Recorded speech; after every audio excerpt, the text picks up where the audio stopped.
지난 수요일 새벽에 하나님은 빛이시라라는 말씀을 새기면서 저는 또 한 번 더 우주와 또 우리 하나님께서 지으신 피조 세계를 떠올렸습니다.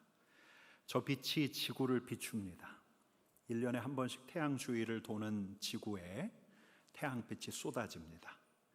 지구가 서쪽에서 동쪽으로 자전을 하니까 저 해는 동쪽 하늘에서 떠서 서쪽으로 집니다. 지구에 빛이 드니까 서서히 어둠이 가십니다. 새벽 미명을 지나서 환한 아침이 되는 거죠. 그럼 모든 게 밝아져요. 능선만 보이던 앞산에서도 가을 단풍을 분간할 수가 있고, 그 밤중에 달빛을 반사하던 개울가 신천에서도 물속이 보이고 고기도 보입니다.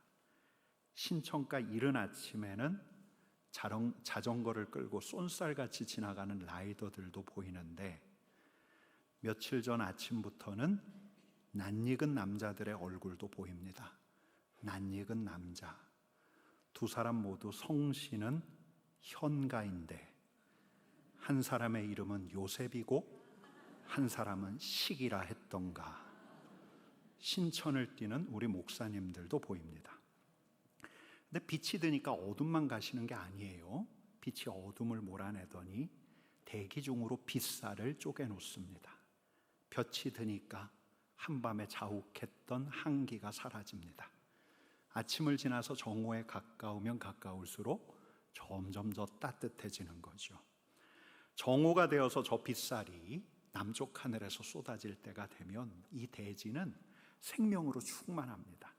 가을바람이 한번 불어오기라도 해서 거리의 가로수를 흔들고 저 앞산에 단풍을 휘저어 놓을 때, 그럴 때 여러분 꼭 창조세계가 우리 주님께 이렇게 소리 지르는 것 같습니다.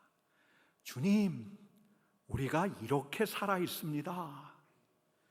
여러분, 제가 지난주에 하늘이 열려 있다는 말씀을 전했습니다. 하늘이 열려 있어요. 예수 그리스도의 십자가를 믿는 우리들에게 하늘이 열려 있습니다. 하나님의 영광에 이르는 길이 이미 열려 있어요. 예수 그리스도가 처음이었습니다. 하늘이 열린 채로 사셨던 분은 예수 그리스도가 처음이었어요. 세례를 받으실 때 하늘이 열렸습니다. 비둘기 같은 성령이 내려오고 너는 내 사랑하는 아들이라 하늘 아버지의 음성이 들렸습니다. 사람들 눈에는 보이지 않았지만 우리 주님께는 늘 하늘이 열려 있었어요. 하늘 보좌, 우리 하나님의 거처가 있는 그 하늘이 열려 있어서 하늘 아버지가 우리가 생각하는 것 이상으로 가까이 계셨습니다. 여러분, 부족한 우리의 상상력을 가지고 이미지화하자면 바로 여기가 열린 거예요. 바로 여기가 열려서 다른 차원과도 같은 우리 하늘 아버지께서 계신 하늘하고 통해 있었는데, 이렇게 하늘이 열려 있으니까 우리 주님께는 하늘로부터 빛이 쏟아졌습니다. 그러니 우리 주님께서 가시는 곳마다 어둠이 가시죠. 우리 주님께서 가시는 곳마다 한기와 냉기가 사라지는 거지요. 여러분, 그러니 어떻게 되었을까요? 살아나요. 사람들이 살아납니다. 지난주에 말씀드린 대로 슬픔에 빠졌던 사람이 기쁨을 되찾고, 절망한 사람이 소망을 갖게 되고, 아픈 자들이 낫고 죽은 자들이 살아납니다. 우리 주님께는 하늘이 열려 있으니까 우리 주님께서 가시는 곳은 밝아지고 따뜻해지고 또 생명이 살아나고. 여러분, 근데 딱 한 번, 바로 그때만큼은 우리 주님께도 하늘이 닫혀버렸어요. 여러분, 성경은 이를 시각화하기 위해서 온 땅에 어둠이 임했다고 해요. 언제죠? 우리 주님께도 하늘이 닫혀있던 때 언제죠? 예수님께서 십자가에 달려있을 때. 우리 시간으로 낮 12시가 되어서 하늘이 닫혔습니다. 아버지 하고 부르면 아버지의 기척을 느낄 수 있었던 하늘이 닫혔어요. 근데 그 정도가 아니었죠. 우리 주님의 마음이 어느 순간에 철렁 내려앉더니 끝모를 시면으로 추락하는데 우리 주님도 공허감과 절망감에 숨이 막힐 지경이셨을 거예요. 십자가 형틀이 가져다주는 육체적인 고통은 이에 비하면 아무것도 아니에요. 여러분, 우리 주님께서는 그때 어떤 말할 수 없는 고통의 깊이를 체감하셨을 텐데, 그래서 우리 주님께서는 그 자리에서 이런 절규를 토해내셨습니다. 나의 하나님, 나의 하나님, 어찌하여 나를 버리셨나이까? 하나님께 버려진 것 같은 게 아니라 적어도 이 순간만큼은 우리 하나님께 완전히 버려지셨던 거예요. 아니 왜요? 아니 왜 이렇게까지 가요? 여러분, 이렇게 묻는 이들이 있다면 저는 이렇게 답변하지 않을 수 없습니다. 당신 때문에요. 당신 때문에요. 왜요? 왜 십자가를 지세요? 당신 때문에요. 저 때문에요. 여러분, 이게 우리가 받을 형벌이었어요. 그렇게 우리 주님께서 십자가에서 운명하셨을 때 쫙 하면서 찢어진 게 있죠. 예루살렘 성전 안에 성소와 지성소를 나누던 휘장이, 여러분, 마가복음에선 찢어졌다라고 해요. 찢어졌다라고 할 때 헬라어 쓰인 단어가 스키조라는 단어인데, 이 스키조라는 단어가 이미 쓰였어요. 예수님께서 세례 받으실 때 하늘이 찢어졌다라고 표현했던 이 단어가 다시 등장을 해요. 휘장이 찢어졌어요. 여러분과 저의 하늘이 찢어졌어요. 주님, 왜 이렇게 버려져야 해요? 왜 십자가에서 지옥을 짊어지시는 거예요? 하고 묻는 우리들의 하늘이 이 순간에 찢어진 거예요. 하늘이 열린 거예요. 여러분, 이 열린 하늘이 저와 여러분들에게 주어진 새로운 현실이에요. 이게 우리의 삶의 조건이에요. 여러분, 근데 제가 여러분들에게 하나 묻고 싶은 게 있습니다.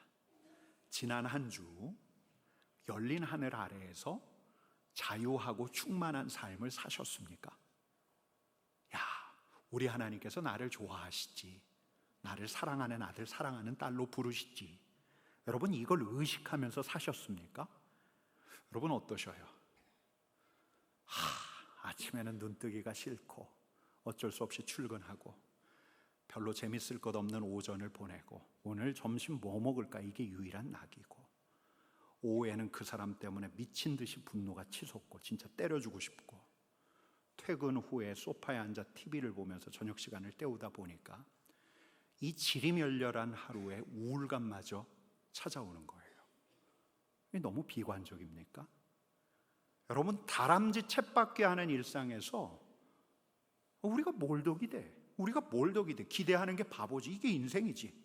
하늘이 열렸든 닫혔든 우리에겐 그냥 아보아, 아주 보통의 하루 살아야 하는 거 아닌가? 그러다가 그냥 뭐 소확행 정도 누리는 거지. 여러분, 오늘 가을빛 너무 좋지 않습니까? 끝나고 우리 집사님하고 저 단풍놀이나 가야겠다, 뭐 이런 게 인생 낙이지. 여러분, 저도 여러분도 궁금해지는 거예요. 왜 우리 주님에게처럼 우리에게도 하늘이 열려 있는데 왜 우리는 이렇게 어제와 다르지 않는 보통의 삶으로 만족하면서 살아가야 하는가? 어째서? 그리스도인들의 삶의 조건이 바뀌었다고 하는데, 하늘이 열려 있고 하나님이 비치시기에 그분의 영광의 빛이 환하게 쏟아지는데 왜 우리는 여전히 무료하고 지리하고 공허함과 쓸쓸함이 틈타는 삶에서 벗어나지 못할까? 여러분, 오늘은 이에 답해야 돼요. 왜? 대체 어째서? 여러분, 첫 번째는 우리가 여전히 하늘을 등지고 있기 때문이에요. 빛을 등지고 있기 때문에. 그게 성경이 말하는 죄인데, 여러분, 지난주 본문이 이 본문이었죠? 같이 읽겠습니다. 모든 사람이 죄를 범하였음에 하나님의 영광에 이르지 못하더니 그리스도 예수 안에 있는 속량으로 말미암아 하나님의 은혜로 값없이 의롭다 하심을 얻은 자 되었느니라. 죄로 닫혀진 하나님의 영광에 이르는 길을 예수님께서 여셨어요. 알죠? 알아요. 길이 열렸어요. 알아요. 근데 빛이 쏟아지는 그 밑에 서지를 않고 그 빛을 등지고 서 있는 거예요. 여러분, 성경이 말하는 근본적인 죄는 하나님에게서 돌아선 거예요. 한 존재가 존재의 근원 대신 우리 하나님에게서 돌아선 것. 죄의 문제가 해결되었음을 알지만 우리는 죄로부터 벗어나지 못하고 있다는, 빛이 쏟아지는 하늘을 주목하는 게 아니라 우리의 일상으로 돌아가서 다른 것들을 곁눈질하고 우리의 시선을 다른 데 둬요. 이게 하마르티아 죄예요. 죄. 여러분, 저는 지금 도덕적이고 법률적인 죄를 이야기하는 게 아니라 근본적인 죄, 하나님에게서 돌아선 것, 하나님을 등진 것, 빛을 등지고 서 있는 것, 이걸 이야기하는 거예요. 여러분, 왜? 하나님의 영광에 이르는 길이 이미 열려 있고 하늘이 열렸다는 걸 아는 우리들에게도 왜 이런 일이 벌어질까? 여러분, 저는 오늘 사도 요한일서의 저자 사도 요한을 통해서 그 대답을 들어보려고 하는데, 사도 요한의 대답에 따르면 우리가 세상에서 살기 때문이에요. 하늘은 열려 있지만 여전히 세상에서 발 딛고 살아가면서 먹고 자고 놀고 있기 때문에. 근데 이 세상이 어떤 세상이에요? 이 세상 안에 작동하는 욕망을 사도 요한은 이렇게 이야기하고 있습니다. 같이 읽습니다. 이는 세상에 있는 모든 것이 육신의 정욕과 안목의 정욕과 이생의 자랑이니 다 아버지께로부터 온 것이 아니요 세상으로부터 온 것이라. 여러분, 어떤 욕망이 작동합니까? 육신의 정욕, 안목의 정욕, 이생의 자랑. 이 순간에도 허기를 느끼시는 분이 있을 거예요. 여러분, 배고프시죠? 점심은 가까웠고 오늘 아침은 안 먹고 왔고, 식욕. 여러분, 이거 너무너무 자연스러운 욕구예요. 그래서 예배 마치고 우리는 구름다리를 건너 저 친교실로 가서 우동 한 그릇을 먹는 건데, 우동을 먹다 보니까 너무 맛있어요. 한 그릇 더 먹다 보니 너무 맛있어요. 한 그릇 더 먹다 보니 또 먹고 싶어요. 한 그릇 더. 여러분, 우리의 자연적인 이 욕구가 선을 넘어요. 제어할 수 없는 욕망으로 바뀌는데, 여러분, 이것을 육신의 정욕이라고 하는 거예요. 근데 세상은 이런 육신의 정욕을 조장합니다. 먹어라가 아니라 더 먹어라, 마시라가 아니라 더 마셔라, 즐기라가 아니라 더 즐겨라, 아무하고나 즐겨라. 여러분, 안목의 정욕은 어때요? 안목의 정욕. 여러분, 본디 하나님의 형상인 우리는 아름다움을 좋아하도록 지음을 받았어요. 근데 세상에 살다 보니까 안목의 정욕이 장착이 돼요. 보이는 것의 화려함, 화상 껍데기에 현혹되기 십상인 거예요.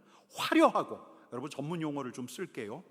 뽀대나고 가오가 막 살고. 여러분, 이 껍데기 안에 담긴 내용물을 채우는 데는 이제 소홀한 거죠. 소유욕, 권세욕, 과시욕, 질투욕, 이런 욕망들은 안목의 정욕들의 다른 이름들이에요. 그리고 이생의 자랑, 여기서의 자랑. 아니, 내가 이만큼 가지고 있지요, 내가 이만큼 이뤄냈죠, 사람들 앞에서의 자랑.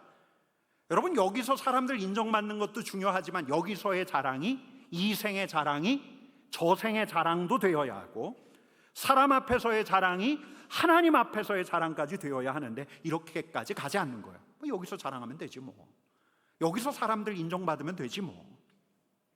여러분, 우리 안에 하나님께서 두신 자연적인 욕구가 세상 안에서 뒤틀려요. 육신의 정욕으로, 안목의 정욕으로, 또 이생의 자랑으로.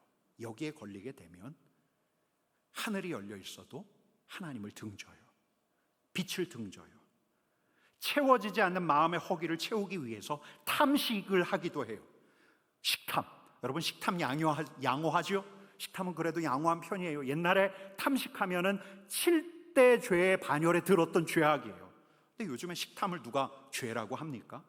그런데 음식 탐하는 게 아니라 사람을 탐하기 시작해요. 주말마다 배우자 몰래 다른 남자, 다른 여자 찾기 시작해요. 재산 증식을 위해서 불법적인 방법을 동원해요. 저 못된 저 정적 제거하고자 교묘하게 물밑에서 선동하고 협잡을 모의해요.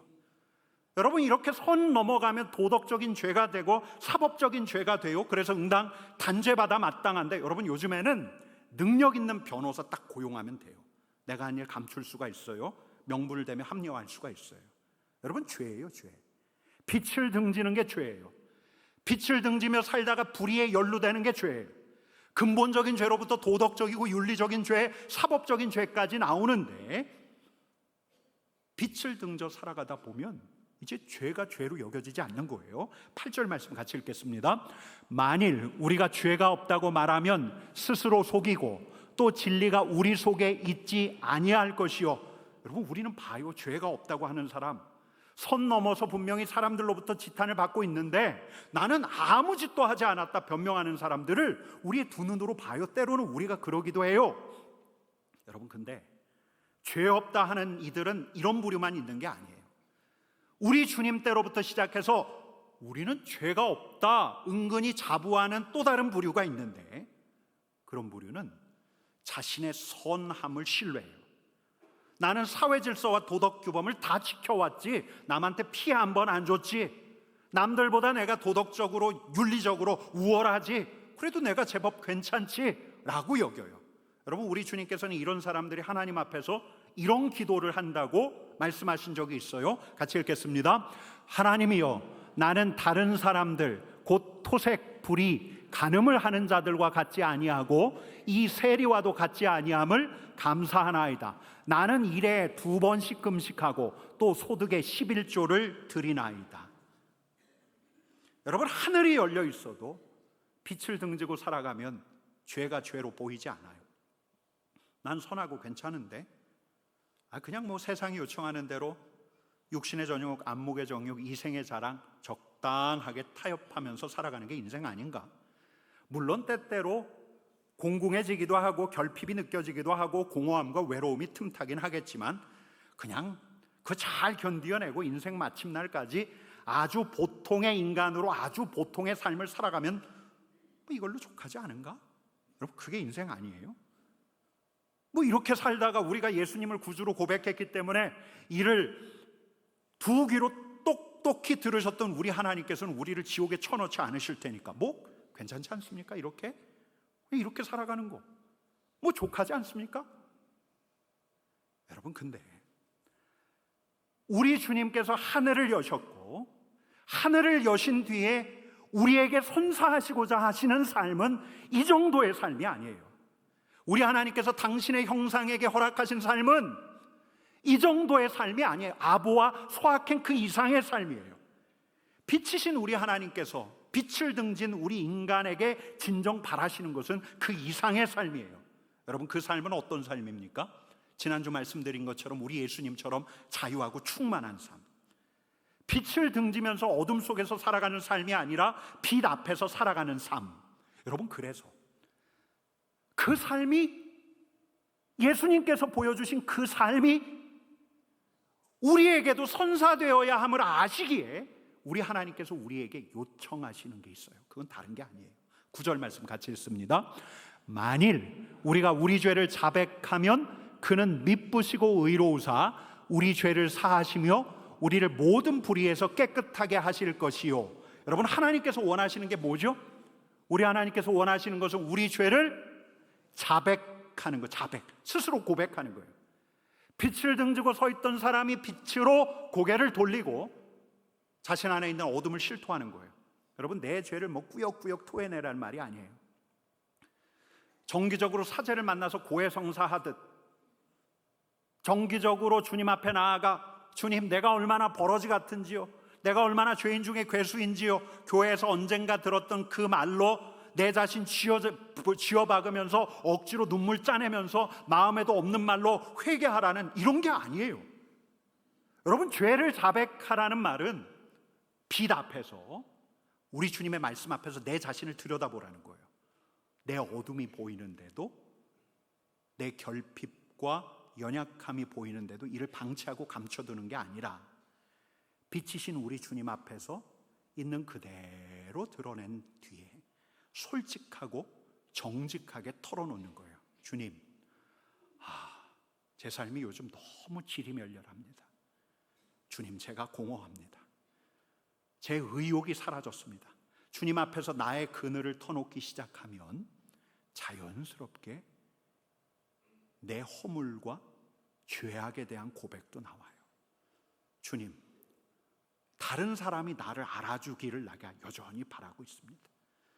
주님, 제가 무시받아서 인정받지 못해서 그렇습니다. 여러분, 빛이신 우리 주님 앞에서 내 어둠과 그늘을 있는 그대로 말하기 시작할 때부터 자백이 시작되는 거예요. 주님, 오늘 제가 화가 치밀어 올랐습니다. 그 인간이 너무 미워요. 그러니까 제가 오늘 그 인간 전화 안 받았습니다. 괜히 가족에게 화풀이 했습니다. 여러분, 관건은 뭐냐? 우리가 자백하는가?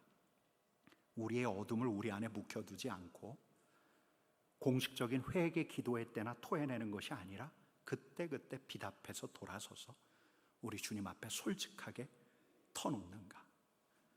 내 마음의 그늘부터 아뢰다가 내 마음부터 아뢰는 거예요. 그러다가 깨달음이 오면 우리 주님께서 깨닫게 해주실 텐데, 주님, 내가 이렇게 불의한 사람입니다. 내가 이렇게 다른 사람의 마음을 힘들게 했습니다. 주님, 제가 이렇게 폭력적이고 분노가 많은 사람입니다. 주님 앞에 실토하는 거예요. 여러분, 특별히 우리 성도들처럼 하나님의 말씀을 계속해서 통독해 가는 이들이라면 하나님의 말씀이 우리의 삶을 조명해 주거든요. 아, 성경에 이런 내용이 있구나. 끝나는 것이 아니라 말씀이 내 삶을 조명하는 대로 나의 연약함을 우리 하나님 앞에서 털어놓는 거예요. 묵혀두지 않고 주님께로 가지고 가는 거예요. 여러분, 가끔 이제 제 앞에서 성도님이 와서 당신의 허물, 잘못을 막 토로하다가 눈물을 흘리시곤 하는데, 그런 분들 볼 때마다 이 순간만큼은, 적어도 이 순간만큼은 우리 주님께서 이분하고 아주 가까이 계신다. 아주 가까이 계시는구나.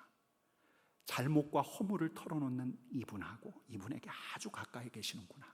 여러분, 저는 그걸 느끼지 않을 수 없고, 그래서 그분에게 말씀드리지 않을 수 없어요. 주님이 지금 성도님에게 아주 가까이 계십니다.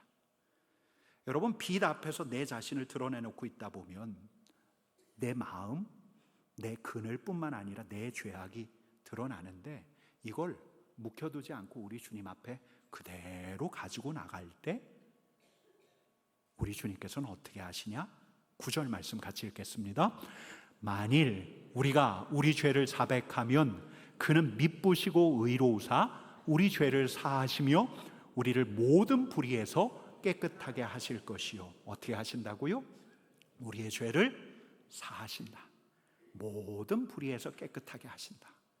우리를 맑게 하는 거예요. 우리를 밝게 하는 거예요. 우리로 죄에 대항할 수 있는 힘까지도 주시는 거예요. 환하게 빛이 쏟아지는 열린 하늘 아래서 우리는 죄에 대항할 수 있는 힘도 얻게 되는 거예요. 여러분, 하나가 더 있어요. 하늘이 열려 있는데 우리가 왜 열린 하늘을 실감하지 못하는가?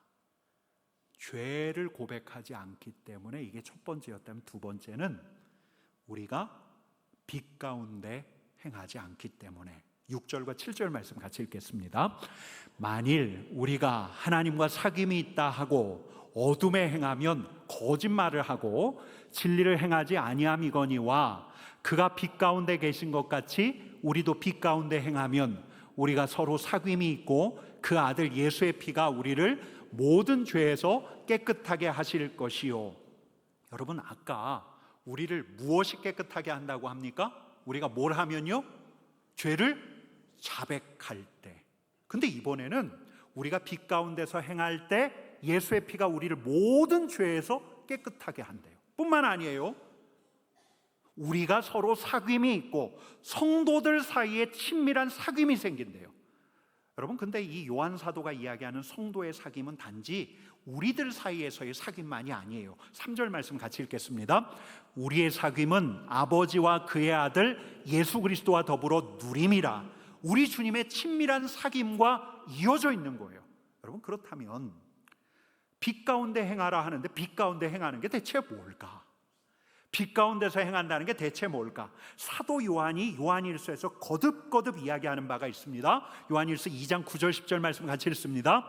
빛 가운데 있다 하면서 그 형제를 미워하는 자는 지금까지 어둠에 있는 자요, 그의 형제를 사랑하는 자는 빛 가운데 거하여 자기 속에 거리낌이 없으나. 여러분, 빛 가운데 행하는 것, 빛 가운데 행하는 일로 사도 요한이 하나 콕하니 찝고 있는 게 무엇입니까? 여러분, 무엇이죠? 그의 형제를 사랑하는 것.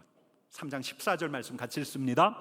우리는 형제를 사랑함으로 사망에서 옮겨 생명으로 들어간 줄을 알거니와 사랑하지 아니하는 자는 사망에 머물러 있느니라. 여러분, 빛 가운데서 살아가는 삶이 무언가? 형제를 사랑하는 삶이라고 사도 요한은 우리에게 일러주고 계셔요. 하나님은 빛이시요 하나님은 사랑이시라. 빛이신 우리 하나님께서는 사랑이신 우리 하나님, 빛 앞에서는 우리는 사랑이신 우리 하나님을 따라 형제를 사랑하는 자가 되어야 한다고 사도 요한은 요한일서에서 거듭거듭 일러주는 거예요. 여러분, 제가 극적인 얘기 하나 일러드릴게요. 남아프리카 공화국, 여기가 아파르테헤이트, 인종차별이 무지하게 심했던 나라잖아요. 근데 만델라가 대통령 되고 난 다음에 진리와 화해위원회를 가동시켰어요. 그 나라는 정의도 필요했지만 정의보다 우선해서 필요했던 게 치유였어요. 여러분, 그래서 이 진리와 화해위원회에서 다음과 같은 규칙을 정했대요. 만약에 백인 경찰 군인이 흑인들에게 가했던 범죄를 자발적으로 털어놓으면, 자백하면 처벌하지 않는다. 한 백인 경찰관이 이제 청문회 앞에 섰어요. 그리고 몇 년 전에 18살 소년을, 흑인 소년을 총으로 쏜 것을, 그리고 증거를 인멸한 것을 고백했어요. 그리고 그 일이 있고 난 다음에 8년이 지나서 이 백인 경찰관은 그 소년의 집으로 가서 이제는 그 아이의 아버지를 체포한 다음에, 그 아버지를 포승줄로 묶은 다음에, 그 흑인 아버지에게 휘발유를 끼얹은 다음에 그 흑인에게 불을 붙였어요. 그리고 그 모든 장면을 그 불붙은 흑인의 아내로 하여금 보게 했어요, 강제로. 근데 그 청문회 자리에 그 희생자 소년, 또 그 흑인 남자의 아내였던 노부인이 있었어요. 청문회에서 진행자가 이 노부인에게 물었어요. 이 경찰에게 무엇을 원합니까? 그러니까 이 노부인이 이렇게 이야기해요. 남편의 장례를 아직 제대로 치르지 못했는데 남편을 불태운 장소로 가서 그 죄를 모아주셨으면 좋겠습니다. 그러니까 경찰관이 고개를 끄덕여요. 근데 이 노부인이 계속해서 이렇게 말을 이어가요. 이분이 제 가족을 모두 데려갔습니다. 그런데 아직도 제게는 그에게 줄 수 있는 사랑이 있습니다. 한 달에 2번 나는 그가 우리 집에 와서 하루 정도 함께 시간을 보냈으면 좋겠습니다.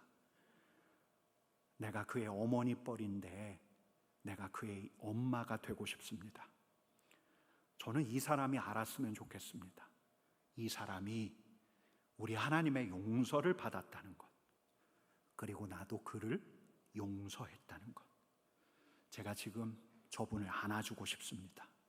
그러고 이제 이 노부인이 증인석으로 이렇게 걸어가는데 그 법정 청문회장에서 이 장면을 지켜보고 있던 누군가가 나 같은 죄인 살리신, 나 같은 죄인 살리신, 이 찬양을 부르기 시작해요. 여러분, 근데 증인석에 있던 이 백인 경찰관은 이 찬양 소리를 듣지 못했어요. 왜? 그는 이 상황을 감당할 수가 없어서 실신해 버렸어요. 여러분, 쏟아져요. 빛이 쏟아져요. 형제를 사랑하는 자에게는 빛이 쏟아져요. 열린 하늘 사이로 빛이 쏟아지니까 원수마저 사랑하려는 사람을 그 어떤 사람도 이길 수가 없는 거예요. 빛이 쏟아져요. 여러분, 이런 형제 사람이라면 너무 먼 이야기처럼, 여러분, 이런 형제 사랑 먼 이야기처럼 듣지 않으셨으면 좋겠어요. 제가 얼마 전에 한 장례식 다녀오고 난 다음에 마음이 아주 서운했습니다. 며칠간. 그 권사님이 돌아가셨구나. 예배 마치고 예배당 문 앞에 서 있다 보면 늘 제 앞으로 오셔서 밝은 얼굴로 제 2 손을 잡으시면서 꼭 이렇게 말씀하셨어요. 우리 목사님, 늘 한결같이. 한 달 반쯤 전에는 어디서 넘어지셨는지 얼굴에 멍자국이 가득한데, 한두 주 그냥 지나칠 법한데 늘 그랬듯이 제 앞으로 오셔서 제 손을 잡으시면서 말씀하셨어요. 우리 목사님, 우리 목사님. 여러분, 지난주에 그 권사님이 다시 떠올랐어요. 내가 그 권사님에게 사랑을 많이 받았구나. 그 권사님에게는 하늘이 열려 있었구나. 그 쏟아지던 빛이 그 권사님을 통해서 내게도 쏟아질 때가 있었구나. 그래서 내가 그 권사님을 통해서 그렇게 위로를 받았구나. 하늘이 열려 있어요. 하늘이 열려 있고, 하늘 아버지께서는 당신의 형상을 가진 하나님의 사람들과 더 친밀한 삶을 살기를 원하셔요.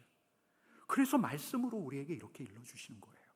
첫 번째는 죄의 자백이에요. 그냥 내 어둠을 감추어 두지 말고, 방치시키지 말고, 내 어둠, 내 쓸쓸함, 내 죄악을 우리 주님 앞으로 가서 그냥 말씀드리는 거예요. 여러분, 그 자리가 우리 주님과 인격적인 사귐이 있는 자리고 열린 하늘로부터 빛이 쏟아지는 자리예요. 여러분, 두 번째는 사랑하면서 사는 거예요. 참고 믿고 바라고 견디고 이해받기보다는 이해하고 사랑받기보다는 사랑하고, 그럼 빛이 쏟아져요. 그만 따뜻한 게 아니에요. 우리 주님께서 그 사람을 통해서 당신의 온기와 따뜻함을 세상에 전하시는 거예요. 여러분, 근데 바로 이런 사람이 빛이신 우리 주님 앞에서 제일 먼저 살아나요. 그가 생기로 충만해요. 여러분, 그의 얼굴에서 빛이 나기 시작해요. 여러분, 제가 아침에 이렇게 하나님은 빛이시라라는 말씀을 가지고 지구와 우주를 생각했던 그날 오후에 고3짜리 수험생 아들을 둔 제 친구 목사님이 저희 교회에 잠깐 들렀어요. 그래서 제가 아침에 우주를 묵상했다고 말을 막 했더니 이분이 이제 자기 아들이, 이제 고3짜리 아들이 우주과학 전공하기를 원한대요. 그러면서 이 아들이 찍은 사진이 있다고, 천체망원경 가지고 찍은 사진이 있다고 해서 저한테 보내준 거예요. 이거 고3짜리 애가 찍은 겁니다. 여러분, 이게 뭐죠? 이게 왜 남석이야? 그래 생각하시면 안 돼요. 여러분, 이게 뭐죠? 지구인가? 지구에서 지구를 찍을 수가 없는데, 여러분, 이게 뭐죠? 말씀하셔도 돼요. 여러분, 이게 뭐죠? 이거 달이에요. 달 사진이에요. 고3짜리 아이가 찍은 달. 근데 이 달이 스스로 빛을 냅니까? 달이 이렇게 환한 빛을 내는 까닭은 태양을 바라고 있기 때문이지요. 빛을 바라보고 있기 때문에. 빛을 바라보면 빛이 반사가 돼요. 지난주에 부목사님 한 분이 한 집사님으로부터 카톡 하나를 받았는데 가을빛 축제를 지낸 소감이었어요. 저한테도 보여주셨는데 제가 한번 읽어드릴게요. 카톡 내용이 길었지만 그 중에 일부에 이런 내용이 있었습니다. 가을빛 축제에 참석하신 지인 중 한 분이 제게 이런 말씀을 하셨습니다. 교회에서 그분을 맞이한 제 얼굴이 너무 밝아서 빛이 난다고. 그래서 제가 말씀을 드렸습니다. 제가 가진 것 내세울 것 아무것도 없으나 예수 그리스도라는 보배를 가졌는데 너무나 빛나고 멋진 것이라 세상 어떤 것과도 비교 불가인 이 빛이 저를 밝혀주기에 저는 이 빛으로만 살아갈 수 있습니다. 이렇게 말씀드렸대요. 그분이 쓴 내용 중에서 그 뒤에 이런 내용도 있어요. 10월 한 달 동안 가을빛 축제 묵상하다 보니 이미 10월이 다 갔습니다. 잊지 못할 가을입니다. 하나님이 기뻐하시는 일에 부족한 제 자신과 온 가족이 함께 할 수 있음에 참 행복합니다. 나는 하나님의 일 속에 있었는데 사무실 일도 자녀 일도 건강도 하나님께서 인도하시어 채우시고 해결하시고 세워가시니 놀라울 따름입니다. 여러분, 제가 이 소감을 쭉 읽는데 그런 생각이 들어요. 이 집사님은 적어도 10월 한 달만큼은 열린 하늘 아래서 그분의 빛 가운데서 사셨구나. 그래서 그분의 얼굴이 그렇게 빛났구나. 우리 하나님의 먹이심과 채워주심과 인도하심을 경험할 수밖에 없었구나. 여러분, 열린 하늘 아래에서 우리 주님의 빛을 등지지 않고 빛을 바라보며 주님 앞에서 솔직하고 정직하게, 그리고 내 곁에 있는 이들부터 먼저 사랑하면서 살다 보면 우리에게도 빛이 나요. 우리에게도 빛이 쏟아져요. 우리가 빛이 되는 거예요. 여러분, 한번 떠올려 보세요. 한번 떠올려 보세요. 그 권사님, 그 집사님, 우리가 우러렀던 존경했던 그 신앙의 선배들을 떠올려 보세요. 여러분, 그분들의 삶이 어떠했습니까? 늘 하나님 앞에 나와서 당신의 마음을 우리 하나님께 아뢰었고 늘 사랑으로 곁에 있는 지체들을 살폈고, 여러분들 그분들 얼굴에서 빛이 난 걸 우리는 이미 보면서 지내고 있어요. 이 자리에 있는 저와 여러분 모두에게 열린 하늘 사이로 우리 하나님께서, 빛이신 우리 하나님께서 말씀하고 계십니다. 우리의 마음, 우리의 어둠 감추어 두지 말고 우리 하나님께 가지고 오라고. 그리고 내 곁에 있느니 밉죠. 그러나 사랑해 보려고 마음 먹으라고. 하늘이 열려 있습니다. 같이 기도하겠습니다.